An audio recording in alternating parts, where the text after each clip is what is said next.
Toda Ucrania podría colapsar ante su derrota militar a manos de Rusia. Tal vez en ese momento, los políticos europeos, o al menos algunos de ellos, recuperen el sentido y comiencen a ver las cosas de manera diferente y se sintonicen más con la perspectiva estadounidense sobre la guerra, que es que la guerra debe terminar lo antes posible. No hay futuro en seguir alimentando la guerra. De hecho, sigue siendo una guerra existencialmente peligrosa. Los europeos no están ahí. Todavía están en la onda anterior de todo el tiempo que sea necesario para mantener a los ucranianos luchando, desgastar a los rusos, y todo este tipo de discursos sobre la amenaza rusa, el expansionismo, y después de Ucrania, serán los estados bálticos y Polonia, todo este tipo de tonterías. Todavía están en ese espacio.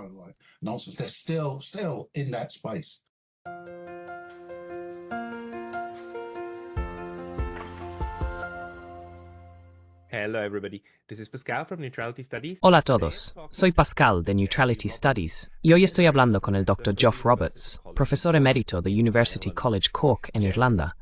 Geoff es un historiador británico, biógrafo y comentarista político, especialista en política exterior y militar rusa y soviética, y experto en Stalin y la Segunda Guerra Mundial.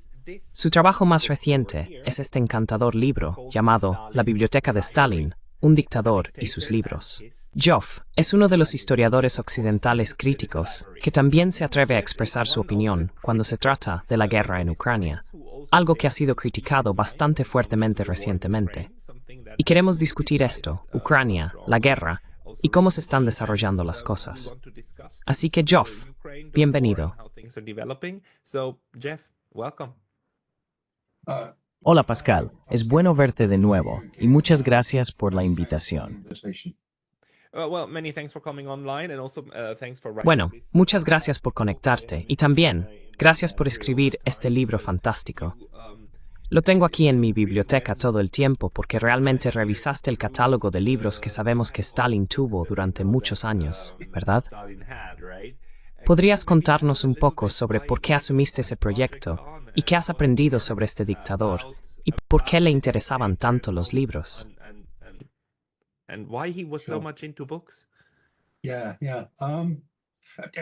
Sí. De hecho, el momento de esta entrevista es bastante bueno, porque la edición de bolsillo de la Biblioteca de Stalin está a punto de publicarse en un par de meses, así que obviamente a un precio mucho más asequible. ¿Por qué Stalin leía muchos libros? Esa es una pregunta muy fácil de responder en realidad. Leía muchos libros por la misma razón que nosotros leemos muchos libros, ¿sí? Era un intelectual, y eso es lo que hacen los intelectuales. Leen, ¿sí? Stalin leía más que solo libros, por supuesto. Leía todo tipo de cosas diferentes, sí, pero los libros centrales en su vida como intelectual.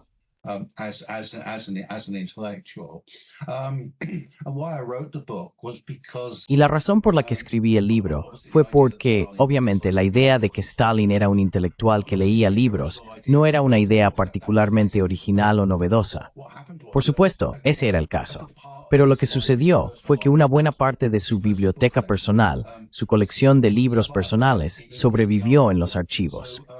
Así que tenemos acceso a su colección de libros personales, o al menos a un remanente de ella. Así que sabemos qué libros estaban en su biblioteca. Y sobre la base del remanente, podemos calcular el volumen total de su biblioteca. En varios cientos de casos, sabemos con certeza que leyó esos libros, porque los marcó de alguna manera. Cómo los marcó y qué escribió en ellos es lo que primero me atrajo a esta fuente.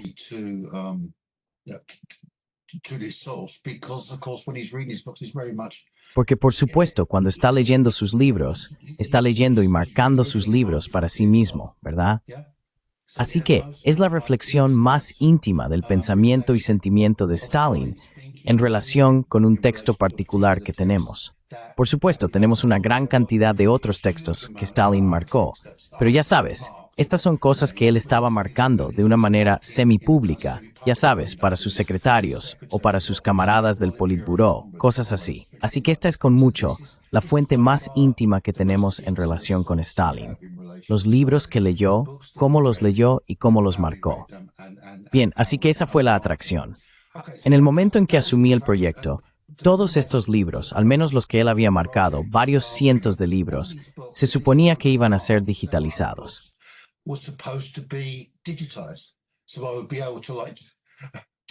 Entonces no tendría que ir a Moscú al archivo. Podría hacer la investigación en casa. Bueno, lo que pasó fue que solo 1/3 de los libros fueron digitalizados, lo que significaba que tenía que ir a Moscú y ver los otros 2/3 en la biblioteca. Lo cual no fue tan malo, porque hay cosas que te pierdes si solo tratas con imágenes digitales. No hay sustituto para tener los libros reales en tus manos, y hay cosas que puedes aprender de eso que no descubrirás con las imágenes digitales. Bien, entonces el efecto de eso fue que se convirtió en un proyecto que se suponía que iba a durar 2, 3, tal vez 4 años, pero se convirtió en un proyecto de una década, y el libro fue publicado en febrero de 2022.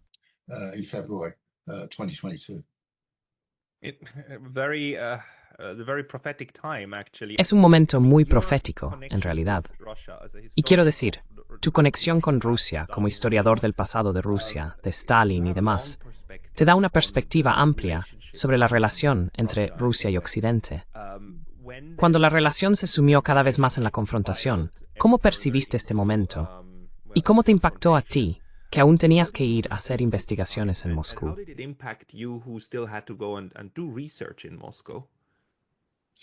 Estás hablando del periodo reciente, ¿verdad? Antes de 2022 y también después. Quiero decir, después de todo cambió la forma en que podíamos interactuar con Rusia. Pero incluso antes, la relación no era buena desde 2014.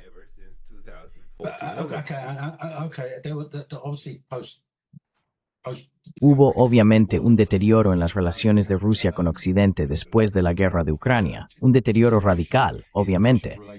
Pero esa no fue la primera vez que hubo un deterioro bastante sustancial. Así que, en cierto sentido, no era un escenario nuevo, este colapso en las relaciones ruso-occidentales. Pero obviamente fue mucho más extremo de lo que había sido en el pasado. Sí, entonces, quiero decir, cuando estalló la guerra, yo estaba en Polonia. De hecho, el día que se lanzó la operación militar especial, yo estaba en Auschwitz. Estaba visitando Auschwitz. De hecho, estaba viendo Auschwitz. Y al mismo tiempo, estábamos recibiendo todas estas noticias en nuestros teléfonos sobre el lanzamiento de la operación militar especial.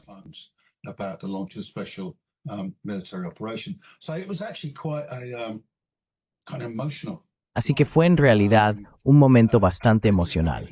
No me sorprendió tanto el hecho de la acción militar. Me sorprendió posteriormente la magnitud de la misma, pero todavía estoy impactado por ello. Impactado emocionalmente.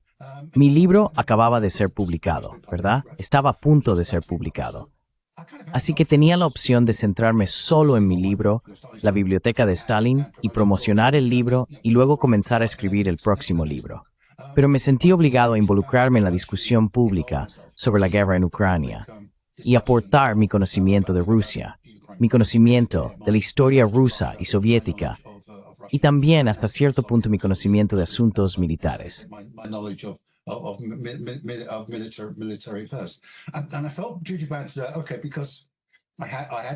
Y me sentí obligado a hacerlo porque tenía esta experiencia para ofrecer. Y además soy historiador, pero había incursionado un poco en el comentario de asuntos actuales antes de 2022. No mucho. Pero también había este torrente, es difícil encontrar una palabra, avalancha de propaganda, rusofobia, anti-Rusia, anti-Putin, una narrativa completamente unilateral de la guerra, sus orígenes y lo que estaba sucediendo. Y sentí que simplemente tenía que contrarrestar eso e insistir en que necesitábamos adoptar una perspectiva lo más veraz y objetiva posible sobre la guerra. Muy difícil, obviamente. Difícil porque es un evento en curso.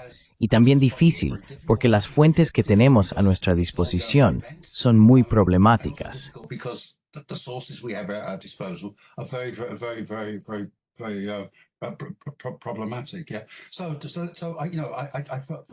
Así que me sentí obligado a involucrarme y también a usar mis habilidades particulares como historiador para contribuir de una manera específica a esta discusión. Una de las primeras cosas que hice fue sentarme a analizar por qué Putin había tomado esta decisión trascendental de invadir Ucrania. Porque ya sabes, como lo mires, ya sea correcto o incorrecto, ciertamente es una decisión muy radical, una decisión peligrosa, una decisión arriesgada. No es el tipo de cosa que hubieras esperado que Putin hiciera en realidad. Pero, ¿por qué lo hizo? Así que escribí este artículo titulado Ahora o nunca, los orígenes inmediatos de la guerra preventiva de Putin en Ucrania. Así que durante todo este tiempo, desde 2022, he tenido una posición sobre la guerra.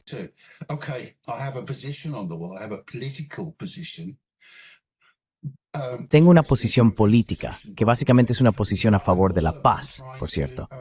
Pero también he estado tratando de involucrarme en la discusión, en el debate, de tal manera que contribuya a él como académico, así como alguien con un punto de vista particular, para compartir mi conocimiento y experiencia. Así que cuando me involucro en debates, discusiones sobre el mundo, a veces discusiones bastante polémicas, siempre soy muy cuidadoso de no, ya sabes, dejar de lado mi erudición, mis valores académicos, mi compromiso con la verdad, la objetividad, tratar con todas las pruebas y todos los argumentos de la manera más justa posible, y ser críticamente autorreflexivo. Eso siempre está en la vanguardia de mi mente también.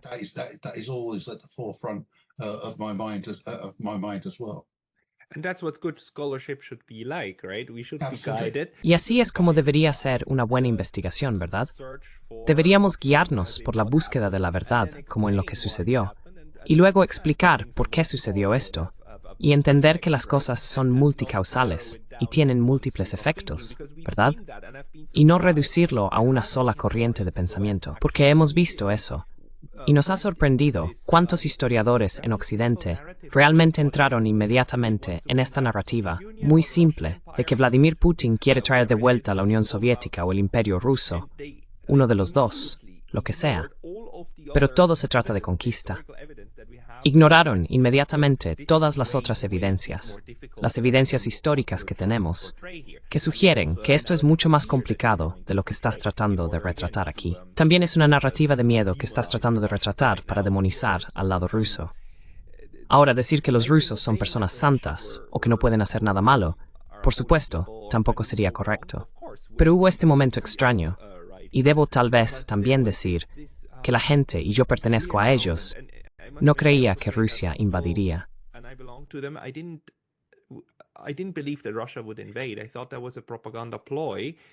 Pensé que eso era una táctica de propaganda. Nuevamente, ante todo, porque pensé que la operación militar especial, entrar militarmente en Ucrania, solo perjudicaría demasiado a Rusia, porque estos son nuevamente los rusos. Putin mismo habló una y otra vez de un pueblo hermano, ¿verdad? Y luego, la operación militar ocurrió de todos modos. Pero muchas cosas sucedieron en los últimos 3 años. ¿Cómo lo entendiste en ese momento? Quiero decir, yo estaba genuinamente sorprendido porque pensé que Rusia no sería capaz de hacer ese nivel de intervención. Pero luego lo hicieron. Entonces, ¿cómo lo entendiste? Porque también es fácil olvidar que comenzamos a recordar las cosas de manera diferente después de un cierto periodo de tiempo. Las cosas se sienten diferentes en el momento que cuando las miramos hacia atrás.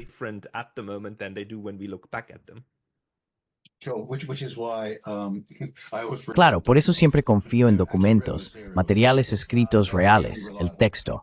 Son la única fuente confiable. Así que si quieres reconstruir mi perspectiva de los últimos 3 años, lo que necesitas hacer es reconstruir. He escrito, he publicado muchas cosas, así que todo está ahí. Así que sé muy escéptico sobre cualquier cosa que diga, incluyendo lo que voy a decir ahora. Bien, pero mi memoria es que recuerdo haber pensado en diciembre de 2021, cuando Putin presentó sus propuestas de seguridad a Occidente, ¿sí? Mi pensamiento fue, se ha metido en un caldero. Si Occidente rechaza estas propuestas, entonces va a tener que hacer algo.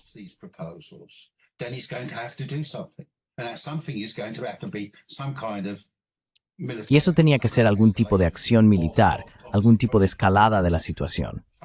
Y por supuesto, fundamentalmente Occidente rechazó la propuesta, así que Putin tenía que hacer algo, y lo hizo. Así que en ese sentido, como dije, estaba sorprendido, pero no tan sorprendido. Ahora la pregunta es, ya sabes, ¿qué estaba haciendo? Y de hecho, me llevó bastante tiempo aclarar en mi propia mente cuál era el propósito de la operación militar especial, porque había todo tipo de afirmaciones circulando sobre lo que Putin pretendía en relación con Ucrania y cuáles eran las expectativas respecto a la operación militar.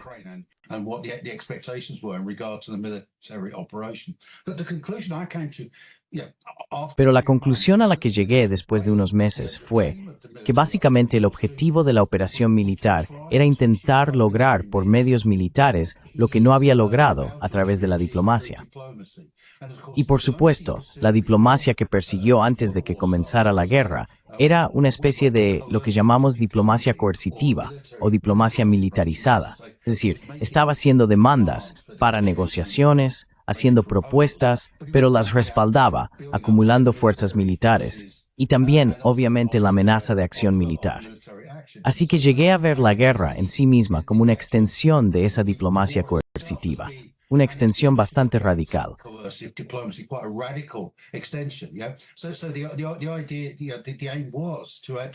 Entonces, la idea, el objetivo, era realmente forzar a Ucrania y a Occidente a negociar un acuerdo de seguridad similar al que propuso en diciembre de 2021. Y ese fue todo el significado de las famosas negociaciones de paz en Estambul. Desde el punto de vista ruso, desde el punto de vista de Putin, esas negociaciones se trataban de intentar forzar a los ucranianos y a Occidente a aceptar un acuerdo que protegiera la seguridad de Rusia. Básicamente, la neutralización de Ucrania, el desarme de Ucrania, no más expansión de la OTAN, todo ese tipo de cosas. 3 años después, la posición rusa, la posición de Putin, sigue siendo exactamente la misma.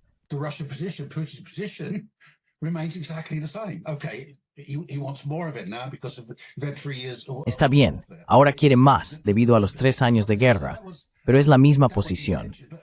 Así que esa era la intención. Pero como sabemos, hubo un gran error de cálculo.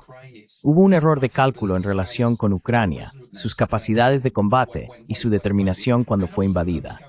Y también un error de cálculo sobre hasta qué punto Occidente intervendría del lado ucraniano y estaría dispuesto a librar una guerra de poder bastante peligrosa con Rusia en Ucrania. Así que creo que se pretendía que fuera una guerra corta y contundente para lograr objetivos políticos y diplomáticos relativamente limitados. Pero obviamente se ha convertido en un conflicto mucho más prolongado.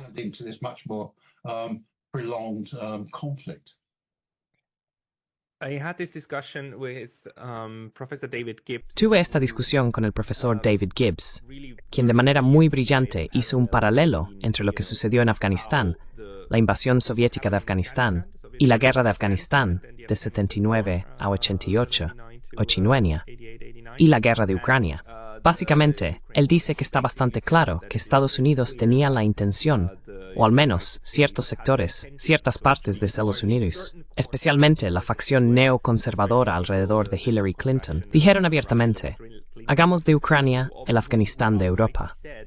Y tiene suficientes documentos para demostrar que Estados Unidos ya estaba trabajando en Afganistán para atraer a la Unión Soviética a una invasión.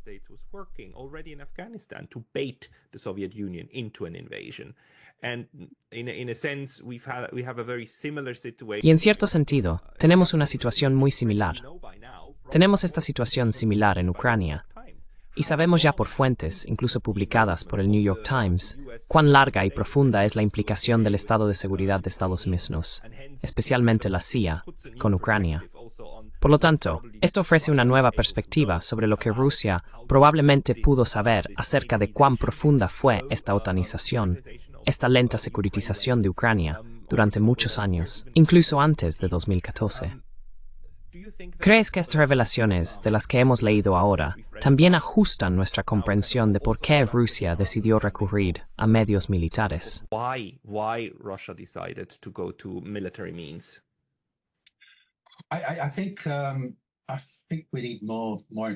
Creo que necesitamos más información, más evidencia real antes de poder llegar a conclusiones firmes. Pero obviamente está claro que había un proceso de natoización en relación con Ucrania. Ucrania no era miembro de la OTAN.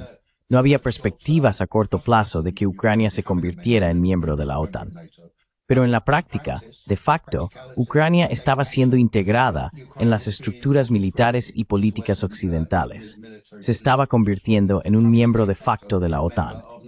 Y ese es el peligro que Putin vio. Y bueno, de nuevo, no puedo estar seguro porque solo me baso en la evidencia pública de las intenciones o cálculos de Putin, ¿verdad?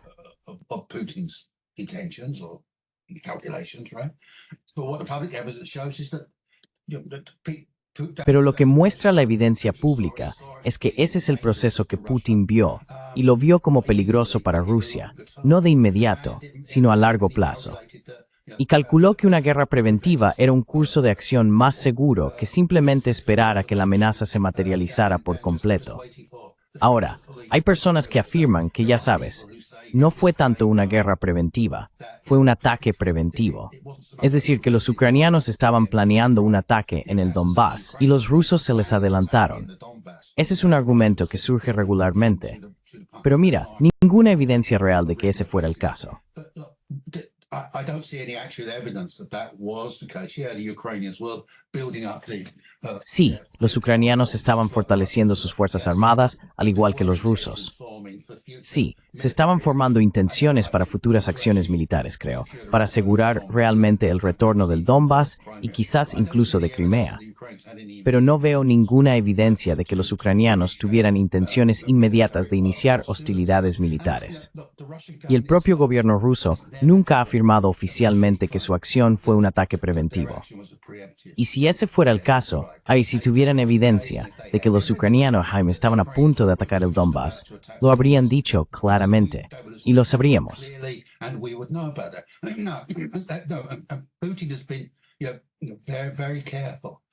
Putin ha sido muy cuidadoso en su discurso sobre la guerra, para dejar claro que lo que estaba enfrentando era una amenaza militar futura para la seguridad rusa en forma de una Ucrania con influencia de la OTAN, no una amenaza inmediata. Y su argumento es, y todavía se mantiene en él hasta el día de hoy, que era mejor tomar acción en febrero de 2022, en lugar de retrasar la guerra, cuando la situación podría ser mucho peor desde el punto de vista ruso. Pero mira, necesitamos tener más evidencia antes de poder llegar a conclusiones firmes. Ahora, mencionaste Afganistán. Bueno, lo que pasa con Afganistán y la implicación soviética es que tenemos mucha evidencia, una enorme cantidad de evidencia, por lo que podemos llegar a conclusiones muy bien fundamentadas sobre eso.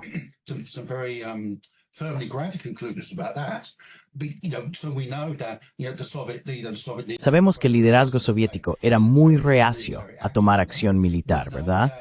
Sabemos que la operación militar que lanzaron se suponía que era una operación especial, no el inicio de una guerra en Afganistán. No tenían la intención de verse envueltos en una guerra.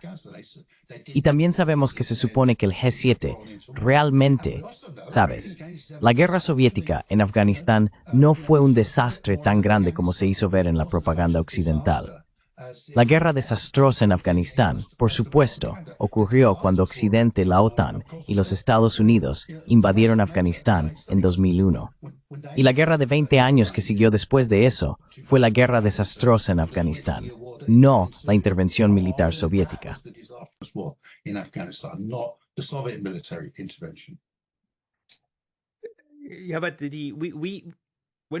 Sí, pero cuando hacemos historia, tenemos este problema frustrante de que necesitamos esperar 30, 40, 50 años hasta que tengamos acceso a los documentos. Y para cuando los obtienes, ya tienes todas las conclusiones. Pero ya pasó mucho tiempo, ¿verdad? Y sabemos que estas personas que tienen poder, eso es algo con lo que juegan, ¿verdad? Porque lo que más les importa son las 6 semanas actuales. Porque todo lo anterior ya es historia. Y realmente no te afecta más lo que puedes hacer.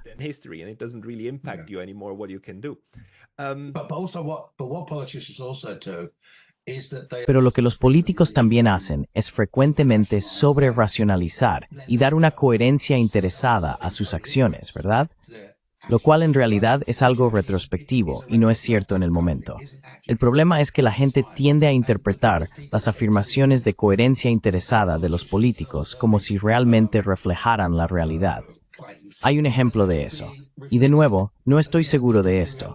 Estoy seguro de que podrías querer rechazarlo. Sabes, tuvimos esta famosa situación, donde fueron Merkel y Hollande. Ambos salieron y dijeron sí, bueno, por supuesto, realmente no estábamos de acuerdo con los acuerdos de Minsk. Esto fue solo una táctica para ganar tiempo a Ucrania, para realmente fortalecer sus fuerzas militares y protegerse contra un futuro ataque ruso.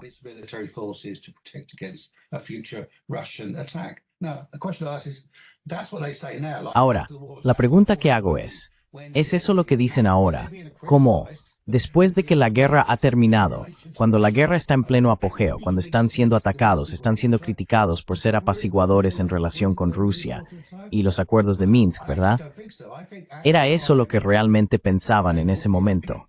En realidad no lo creo. Creo que en ese momento, el compromiso de Francia y Alemania con Minsk era bastante genuino, pero el problema era que era un compromiso muy débil.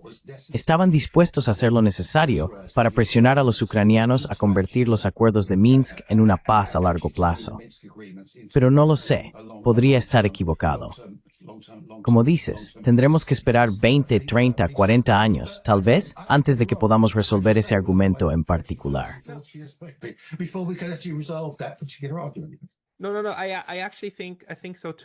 No, yo también lo creo. Tengo otro invitado en mi canal, Thomas Fassi, que leyó las memorias de Angela Merkel.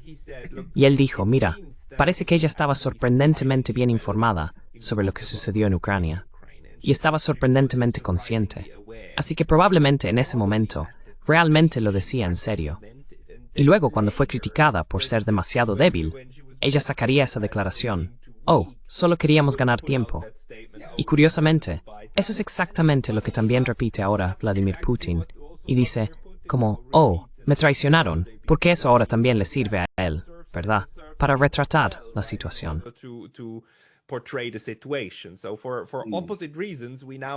Entonces, por razones opuestas, ahora tenemos dos bandos básicamente señalando la misma evidencia, no contradiciéndose entre sí, sino trabajando con lo que dicen. Me recuerda mucho a cómo a veces, debido a coincidencias interesantes, dos lados de una historia o dos lados de una guerra pueden estar de acuerdo en algunas cosas. Como ahora, Taiwán y China, ya sabes.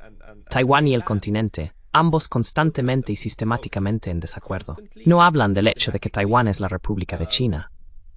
La República de China está siendo olvidada, pero por diferentes razones, porque los taiwaneses preferirían tener su propia identidad taiwanesa. Y China continental, la República Popular, quisiera decir, no, la República dejó de existir, ¿verdad? The republic ceased existing, right? So, both of them have no intention to remind. Pero ninguno de los dos tiene la intención de recordarnos que en realidad todavía tenemos una República de China. Y a veces, estas cosas que olvidamos o de las que no se habla son incluso más importantes para reconstruir la historia que las que se están debatiendo. En cuanto a la guerra entre Rusia y Ucrania, por ejemplo, el hecho de que Vladimir Putin durante 8 años quisiera mantener las repúblicas del Donbass dentro de Ucrania es constantemente olvidado por Occidente. Y me pregunto si es posible volver a llevar eso a la conciencia europea.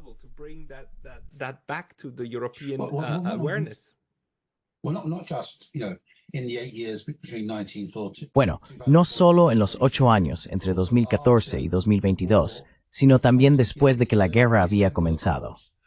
Los acuerdos de Estambul fueron en marzo, abril de 2022, 6 meses antes de que Donbass y también Jersón y Zaporilla fueran incorporados a la Federación Rusa. Hasta llegar a finales del verano, principios del otoño de 2022, no había duda de que eso sucediera. En la primavera del 22, en el contexto de Estambul, lo que iba a suceder era que las repúblicas de Donbass no iban a convertirse en parte de Rusia, iban a permanecer independientes.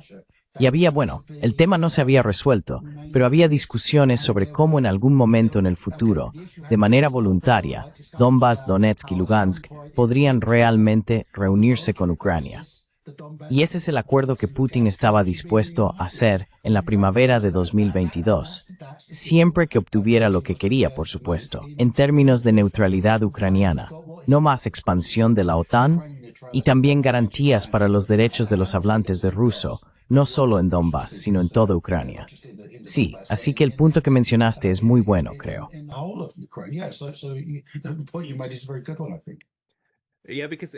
Sí, Porque quiero decir, él solo reconoció la independencia de estas dos repúblicas como 2 o 3 días antes de la operación militar especial, o en realidad el mismo día. or actually on the day. So for the longest Yes, it's time, the on whole- the day, and the point about Durante mucho tiempo. En ese día, el punto era proporcionar una justificación legal para la operación militar especial, porque reconocieron su independencia. Luego firmaron inmediatamente pactos de defensa con los dos estados, y luego se lanzó la operación militar especial para proteger a Donetsk y Luhansk de los ataques ucranianos, ¿verdad? Y eso se afirma como una acción legítima bajo la Carta de la ONU en defensa propia, ¿verdad?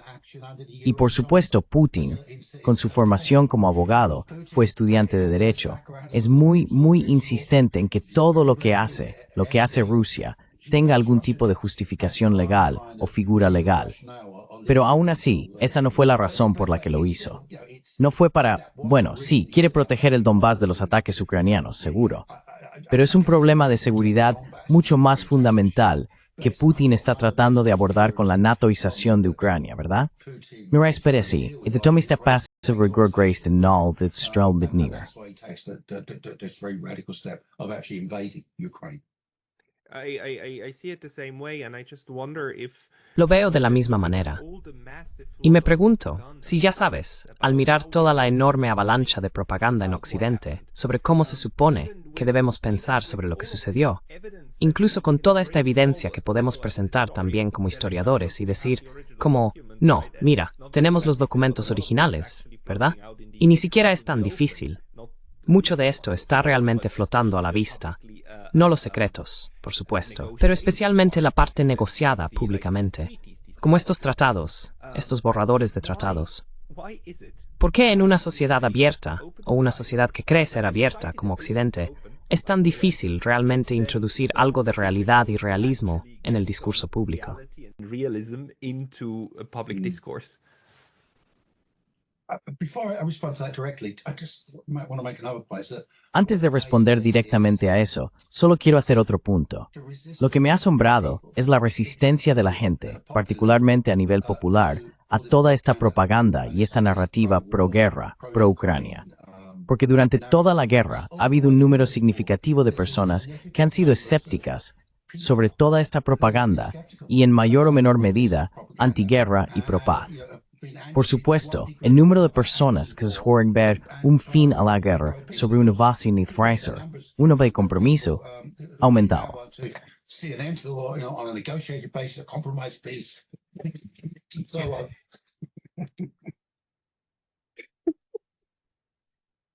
We're having a live. Estamos teniendo una discusión animada aquí, pero continúa. Continue. yeah, obviously, yeah, right, yes.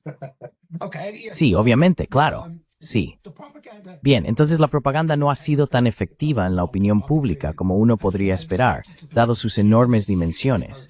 Y bueno, hay resistencia, hay oposición, personas como yo, personas como tú y otros por ahí. Además, tener Internet disponible es enormemente importante como un medio alternativo para comunicar diferentes y críticas opiniones, ¿verdad? Sí, de hecho, en cuanto a la pregunta de por qué no hay más personas como nosotros, sí, sorprendentemente, hay pocas personas, y solo hablamos de académicas. There's surprisingly few people. If we just say academics. I mean, which does beg the Lo cual plantea la pregunta, quiero decir, estamos equivocados. Quiero decir, somos nosotros los que nos equivocamos. Quiero decir, ¿cómo lo sabríamos? How would we know? It's a question I ask myself every day. Es una pregunta que me hago todos los días y que me he estado haciendo todos los días desde que comenzó la guerra. Tal vez soy yo el que está loco. Tal vez soy yo el que no lo está viendo. Tal vez soy un engañado por la propaganda rusa. Tal vez estoy leyendo. Realmente es simplemente, ha disminuido a medida que ha pasado el tiempo, a medida que la situación se ha aclarado y demás. Pero sí, absolutamente. Es una pregunta que todavía me hago todo el tiempo. Pero al final, tienes que decirlo como lo ves. Tienes que de alguna manera tomar una decisión. Obviamente, necesitas ser muy autocrítico, reflexivo y ver tus propias motivaciones y demás. Reflective and see into your own motivations and so on. But in the end, you have to you have to make a decision. Pero al final, tienes que tomar una decisión sobre lo que vas a hacer y lo que vas a decir. Pero en cuanto a por qué no hay más personas como nosotros, La guerra en Ucrania, que fue particularmente emotiva, todavía lo es, por supuesto, un tema enormemente emocional. Así que creo que la respuesta de muchas personas que uno pensaría que sabrían mejor, deberían saber mejor, es una respuesta muy emocional. Sí, ese es un punto. El segundo punto es que hay un hecho brutal sobre el mundo que no puedes discutir o eludir. Y ese es el hecho de que fue Rusia la que invadió Ucrania. Muchas personas simplemente no pueden superar ese hecho contundente.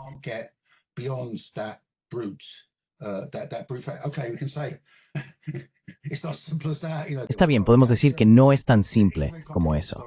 Hubo provocación. Es una historia muy complicada. Pero existe ese hecho contundente. Y luego está asociada la idea de que una vez que empiezas a tratar de explicar las cosas, sí, sabes, estás jugando en manos de la propaganda rusa, estás buscando excusas y ese tipo de cosas. Así que en respuesta a eso, la gente, debido a la emocionalidad del asunto, encuentra que es un tema difícil porque los rusos invadieron y pro-Putin o pro-ruso.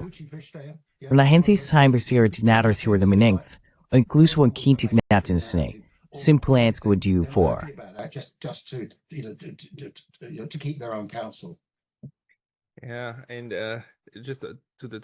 Sí, y solo para el punto anterior, también es bastante importante que no podemos escapar de nosotros mismos, ¿verdad? Estamos condenados a creer en nuestras propias opiniones. Esa es la única opinión que no podemos ignorar. Y la otra hacia adelante es también, sí, quiero decir, porque creo que es importante. Creo que necesitamos dudar de nosotros mismos. Ese es el deber más importante que tenemos. Pero tenemos que superar, quiero decir, debemos superarlo de alguna manera, o siempre lo hacemos. Pero una cosa es que también hemos desarrollado explicaciones, ¿no es así? En Occidente, de por qué algunas personas como tú y yo, por qué estos locos no están de acuerdo. Y curiosamente, también comenzamos de alguna manera, por nosotros, me refiero a Occidente, los pensadores occidentales y los medios occidentales, la propaganda, comenzaron a demonizar la idea de entender la lógica de Rusia para hacer lo que hizo, que era diferente de su lógica.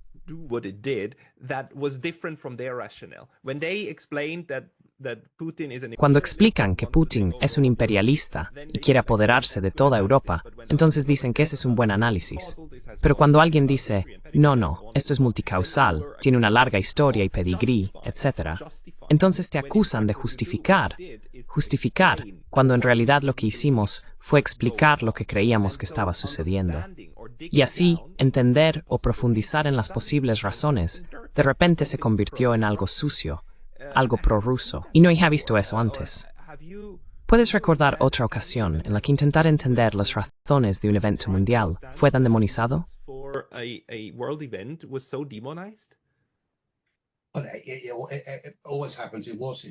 Siempre sucede en situaciones de guerra, ¿verdad? Sabes, es un cliché eso de que la verdad es la primera víctima de la guerra. Es un cliché, pero también es cierto. Y ya sabes, el tipo de cosas que hemos estado experimentando, la gente durante la Segunda Guerra Mundial lo vivió, durante la Primera Guerra Mundial, durante la Guerra de Corea, ya sabes, todo tipo de guerras. Así que no es tan sorprendente en ese sentido. Pero es realmente tan masivo, intenso. Quiero decir, esa es la cuestión.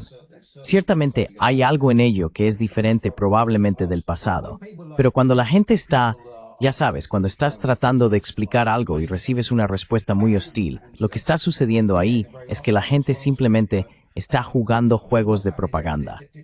Tienen una línea de propaganda, tienen una agenda, quieren impulsar un punto de vista preexistente y no van a permitir que realmente lo interrumpas o lo socaves.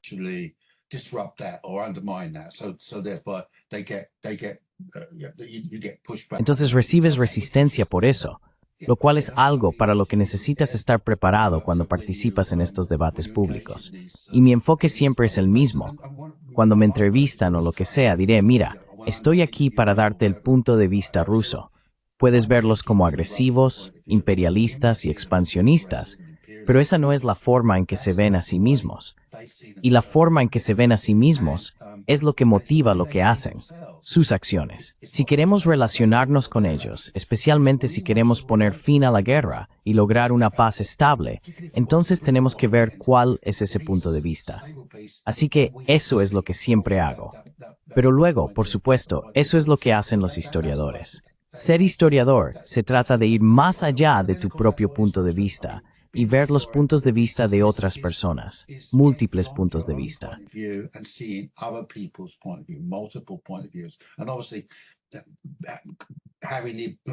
Y obviamente, habiendo estado comprometido con la capacidad de realmente unir todo eso en una especie de narrativa coherente, una historia sobre el tema particular del que estás contando, una historia que luego constituye una explicación de ese evento particular o lo que sea. Sí, y una cosa que siempre es importante, ha sido la protección más importante contra todo esto, es mi formación profesional como historiador y los compromisos profesionales y académicos que he adoptado y también practicado. Este tipo de cosas se han convertido en parte de mí. Lees todo lo que escribo sobre historia, la biblioteca de Stalin, por ejemplo. Estés de acuerdo o no, siempre es desde esa perspectiva de explicar diferentes puntos de vista sobre la base de la evidencia disponible.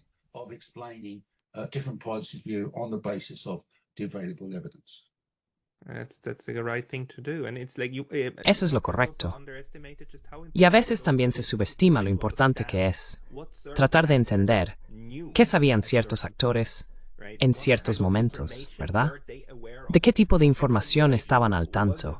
¿Qué tipo de información estaba disponible para Rusia sobre el estado de la otanización de Ucrania? ¿Qué tipo de información estaba disponible en Washington sobre cuánto sabía Rusia?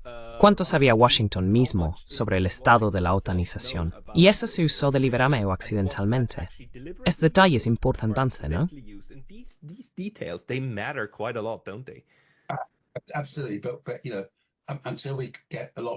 Absolutamente. Pero sabes, hasta que obtengamos mucha más documentación, estamos en el ámbito de la especulación, ¿verdad? Es inevitable. El problema con el ámbito de la especulación es que aciertas en algunas cosas, pero también te equivocas en otras, ¿no? Ciertamente he especulado erróneamente muchas veces en los últimos 3 años.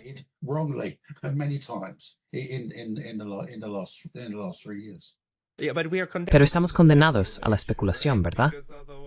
Porque de lo contrario, ni siquiera podemos entender las cosas. Sabes, una de las cosas que trato de entender, si quieres ser un político, está bien, sí, soy historiador, pero también soy ciudadano. Y en el contexto de la discusión que estamos teniendo, soy un activista político, ¿sí? Sí, podría ser un activista político. Está muy orientado al futuro. Se trata de especular sobre el futuro, sobre lo que podría suceder en el futuro, o las posibilidades que podrías crear en el presente. ¿Cómo puedes realmente crear el futuro? No puedes involucrarte en la política sin involucrarte en la especulación. Si no quieres hacer eso, entonces no te involucres en la política. Solo quédate con la historia. Lo cual es en realidad lo más seguro que se puede hacer. Aferrarse a la historia es seguro. Y de hecho, eso es lo que muchos de nuestros colegas han hecho. Y de alguna manera, no puedo decir que los culpe. Puedo entender por qué lo hicieron. Y también porque sí, un punto muy importante. Simplemente no se aplica a ti. Pero para mí personalmente, está bien. Estoy retirado de la academia. Estoy jubilado. Así que tengo mucha más libertad de acción en esta situación que las personas que todavía tienen un trabajo, una carrera. Puedo entender cómo deben sentirse muy limitados en cuanto a lo que pueden hacer. Así que soy muy reacio a criticar. De todos modos, admiro enormemente a personas como tú, Pascal, que todavía están en sus carreras y están dispuestas a hablar sobre este tema tan difícil.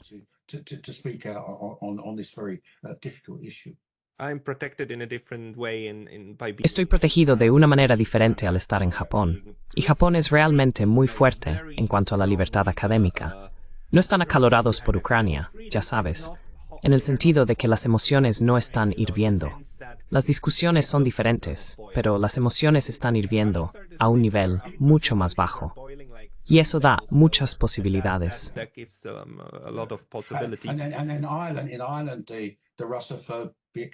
Y en Irlanda, la atmósfera rusofóbica no es tan intensa como en otros países, particularmente en Gran Bretaña. Debo decir que vivo en el campo, Y cuando hablo con mis vecinos, no saben quién soy. Y cuando surge el tema, rara vez siento algún tipo de hostilidad solo porque tengo una visión particular de Rusia, Putin y la guerra en Ucrania. De hecho, están interesados en contactar con alguien que ha seguido yendo a Rusia durante la guerra y en lo que puedo contarles sobre lo que he visto en estos diversos viajes. What I've seen when I've been in Russia on these various trips. Well, I'm glad. Curiosity is one of Bueno, the hope me alegra. in all of La this. curiosidad es uno de los puntos esperanzadores en todo esto.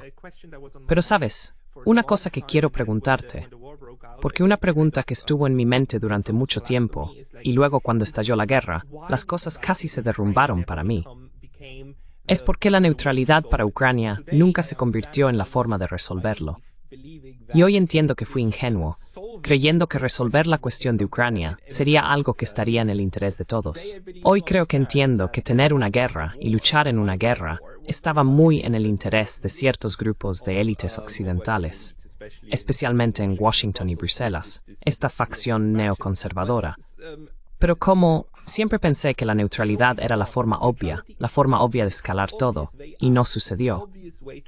¿Y cómo lo entiendes hoy? How do you make sense of it today? Well, I think it's what's going on in Ukraine. Bueno, creo que lo que está sucediendo en Ucrania, la situación interna de Ucrania, es en realidad más importante que la cuestión de la neutralidad en relación con actores externos. Porque ya sabes, para Ucrania, la neutralidad era una cuestión de identidad. Ucrania siendo parte de la OTAN era básicamente Ucrania permaneciendo desvinculada o semidesvinculada de Occidente y vinculada o semivinculada a Rusia. Y por eso fracasaron los acuerdos de Minsk, ¿no? Porque los nacionalistas ucranianos pensaban que si se implementaban, eso, en efecto, impediría la integración de Ucrania en Occidente, militar y políticamente. Eso fue lo que pasó. Así que creo que esa es la explicación clave de por qué la neutralidad, aunque es la solución obvia, no ocurrió. El problema es que una buena parte de la población ucraniana no quería la neutralidad debido a lo que significaba en términos de su identidad y su futuro. Pero mira, is Israel leader Of their identity and their future. But look, I think actually, I think neutrality is like. Creo que la neutralidad probablemente será, bueno, sí. ¿Quién sabe? Tal vez la guerra nunca termine. Tal vez todo colapse en el caos. Pero creo que me inclino a decir que el resultado será algún tipo de Ucrania neutral.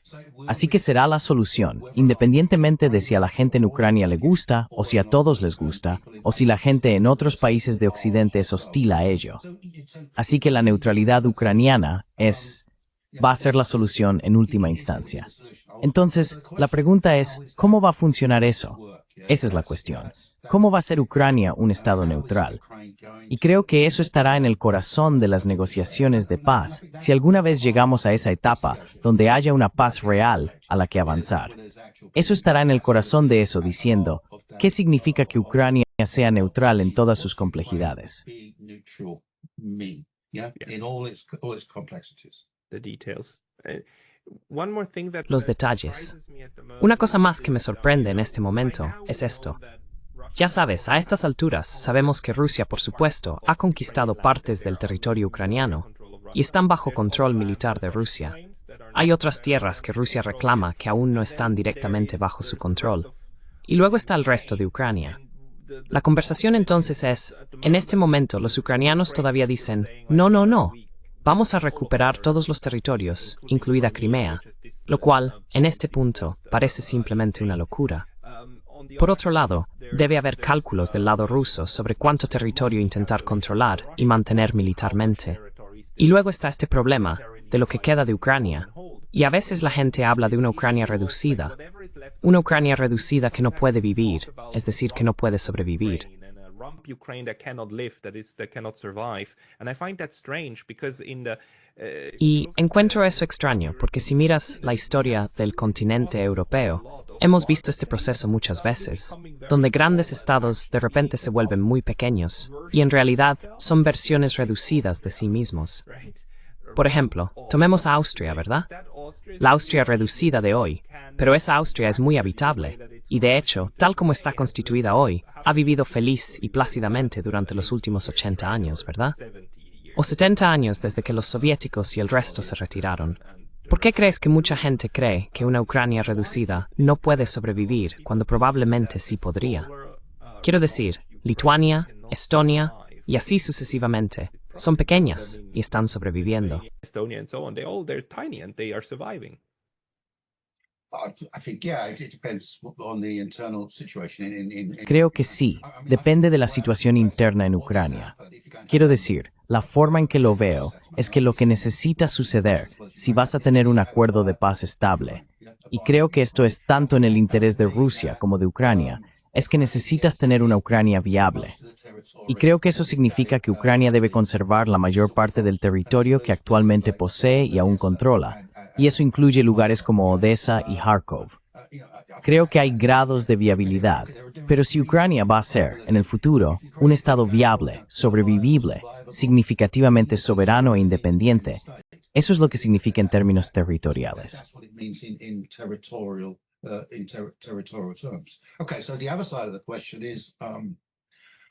Bien, entonces el otro lado de la cuestión se refiere a las ambiciones territoriales o reclamaciones territoriales de Rusia. La posición actual es, constitucionalmente, que reclaman que la totalidad de Donetsk, Lugansk, Zaporozhye y Kherson, así como Crimea, son parte de la Federación Rusa. Así que se considera territorio ruso. En este momento, controlan del 90 al 95% de Lugansk y luego el 70% de las otras tres provincias, Donetsk, Zaporozhye y Kherson.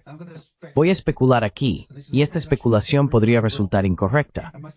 Mi especulación es que el objetivo político y militar del lado ruso, específicamente de Putin, es completar la conquista, ocupación o liberación, el término que prefieras, de Donetsk, ¿verdad?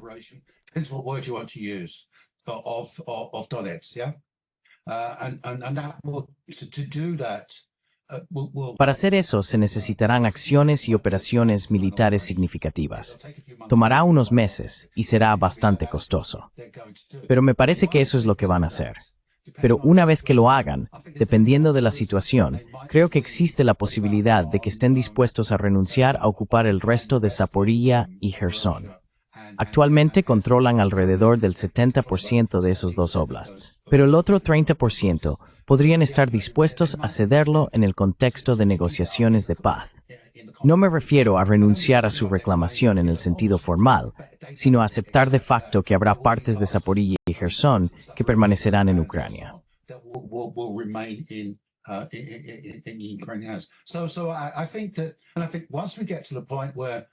Entonces creo que una vez que lleguemos al punto en que los rusos hayan completado sus operaciones en Donetsk, del lado ruso, eso abrirá la posibilidad de negociaciones serias que conduzcan a la paz, pero también del lado ucraniano. Porque en ese momento, cuando lleguemos a ese punto, se enfrentarán a considerables pérdidas territoriales si continúan la guerra, no solo perdiendo Zaporozhye y Kherson el resto de eso, sino también Odessa, Kharkov y grandes extensiones de Ucrania, que actualmente no están bajo control ruso.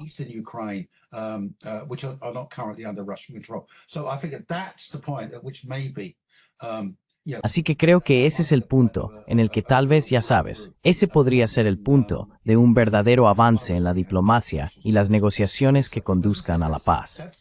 Pero como dije, eso es especulación. Estoy en el registro, veremos qué pasa. Pero también, por supuesto, supongo, seamos un poco conscientes de nosotros mismos aquí. Quiero decir, estoy especulando sobre ese resultado, pero ese también es un resultado que vería como deseable, o al menos más deseable que todas las otras posibilidades.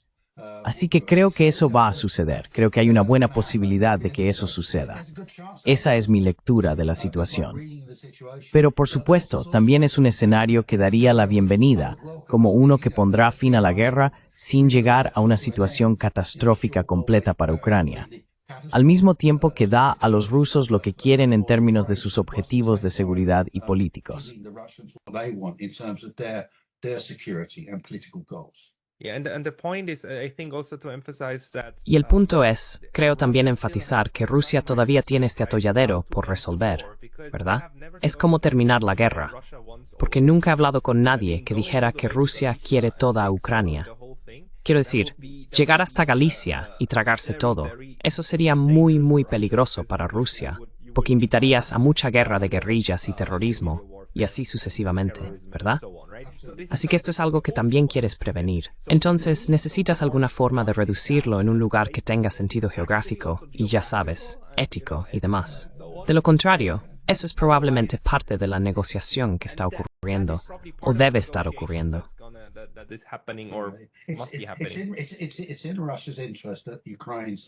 Es de interés para Rusia que Ucrania sobreviva a esta guerra como un Estado viable, estable e independiente. Eso es lo que se reduce. Pero por supuesto, es muy difícil ver cómo va a suceder eso. Y los propios rusos, por supuesto, solo tienen un control limitado sobre ese resultado. Está bien, pueden controlar hasta dónde marchan, pueden controlar lo que hacen de su lado, pero no pueden controlar lo que está sucediendo dentro de Ucrania y en términos de la política ucraniana. Así que al final, me inclino a decir que en última instancia, el destino de Ucrania se va a determinar internamente. Sí.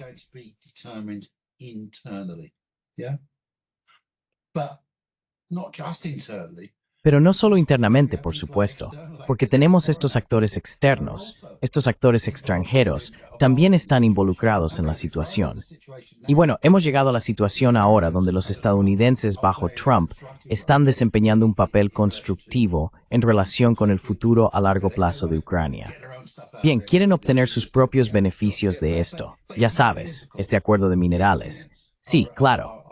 Pero son los europeos, por supuesto. Los europeos están en realidad, ¿cuál es la palabra?, apuntalando el régimen de Zelensky y alentando a Ucrania a luchar el mayor tiempo posible. Y creo que la influencia europea es una influencia completamente desastrosa y podría llevar a la autodestrucción completa de Ucrania.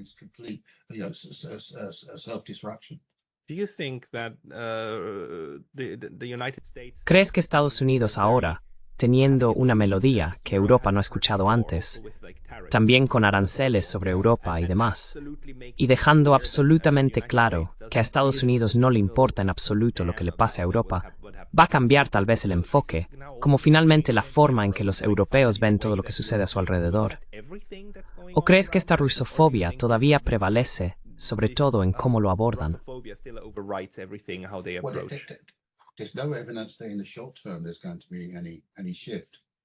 No hay evidencia de que a corto plazo vaya a haber algún cambio en este momento. ¿Sabes? Simplemente siguen adelante. No sé, creo que tal vez... Sí, creo. Bueno, depende de lo que suceda en el campo de batalla, ¿no?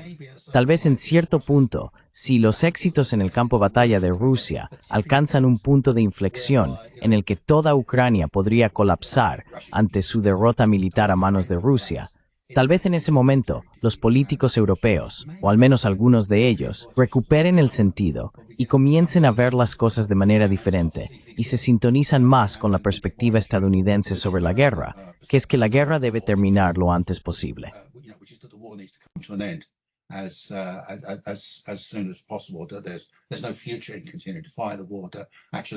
No hay futuro en continuar luchando una guerra.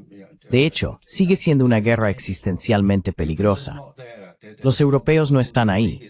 Todavía están en la onda anterior de mantener a los ucranianos luchando, desgastar a los rusos. Todo este discurso sobre la amenaza rusa, el expansionismo y después de Ucrania, serán los estados bálticos y Polonia. Todo esto es una tontería. Todavía están en ese espacio. Podrían decir, oh, queremos paz, queremos un acuerdo de paz. Todavía están en el tipo de mentalidad anterior. Pero tal vez los eventos militares puedan realmente precipitar un cambio hacia un nuevo tipo de pensamiento en relación con Ucrania.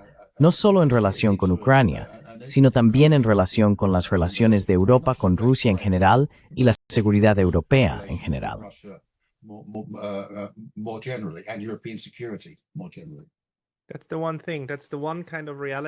Esa es la única cosa. Esa es la única realidad que los estados no pueden ignorar.